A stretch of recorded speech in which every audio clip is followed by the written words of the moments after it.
कर्नाटक सरकार के कैबिनेट मंत्री बी नागेंद्र ने अपने पद से इस्तीफा दे दिया। उन पर 89 करोड़ रुपए के घोटाले का आरोप है। उनके खिलाफ कल से बीजेपी 10 दिन की पदयात्रा शुरू करने वाली थी, लेकिन उससे ठीक एक दिन पहले बी नागेंद्र ने रिजाइन कर दिया। इस्तीफा देने के बाद उन्होंने कहा कि मनुवादियों में निशाना बनाया, क्योंकि वो नहीं चाहते कि कोई आदिवासी व्यक्ति तरक्की करे।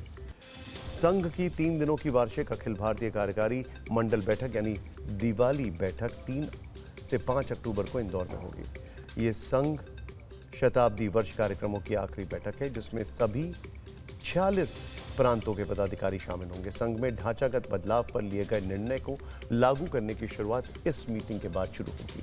नए बदलाव के बाद प्रांत प्रचारक व्यवस्था खत्म हो जाएगी, उनकी जगह संभागीय प्रचारक व्यवस्था काम करेगी।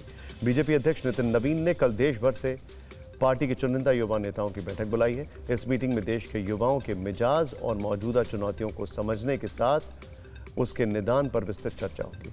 कुल 45 युवा बीजेपी नेताओं को आमंत्रित किया गया है। महाराष्ट्र में कल से फिर मराठा आरक्षण आंदोलन शुरू हो रहा है। जालना में मराठा नेता मनोज जरांगे पाटिल कल सुबह से आमरण अनशन पर बैठेंगे। उन्होंने इसे आखिरी और निर्णायक आंदोलन बताया। उनका कहना है कि मराठों को उनका सही रिजर्वेशन कब दिया जाएगा। मराठा समुदाय के सैकड़ों लोग आंदोलन स्तर पर पहुंच चुके हैं। पंजाब सरकार ने एनालॉग पनीर पर 1 साल का बैन लगा दिया। राज्य में एनालॉग पनीर के उत्पादन, बिक्री और भंडारण पर रोक रहेगी। बताया गया है कि 43% सैंपल फेल पाए जाने के बाद सरकार ने फैसला लिया है। एनालॉग पनीर को असली पनीर बताकर बाजार में बेचे जाने की शिकायतें मिली थीं।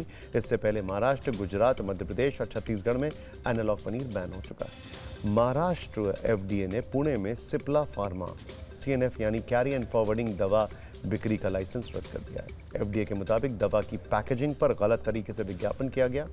दवा की पैकेजिंग, भंडारण और वापस मांगने में गंभीर अनियमितताओं का भी हवाला दिया गया। पुणे में दवा कंपनी के गोदाम के निरीक्षण के बाद यह कार्रवाई की गई है। छत्तीसगढ़ के बिलासपुर में लैंडिंग के दौरान अलायंस एयर के एक विमान का टायर फट गया।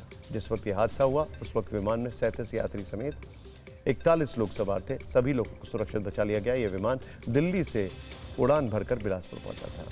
केंद्र सरकार द्वारा गठित हाई पावर टास्क फोर्स ने परीक्षा सुधारों पर सुझाव मांगे। छात्र, अभिभावक, शिक्षक, शैक्षणिक संस्थान, परीक्षा आयोजित करने वाली एजेंसियां और सिविल सोसाइटी संगठन सुझाव भेज सकते हैं। ये टास्क फोर्स सरकारी परीक्षा, खासकर NTA की परीक्षाओं में सुधार के लिए काम कर रही है। इसका गठन पेपर लीक और परीक्षा से जुड़ी छात्रों की चिंताओं को दूर करने के उद्देश्य से किया गया है। दिल्ली के मुस्कान हत्याकांड में अभियुक्त इमरान को मुठभेड़ के बाद पुलिस ने गिरफ्तार कर लिया।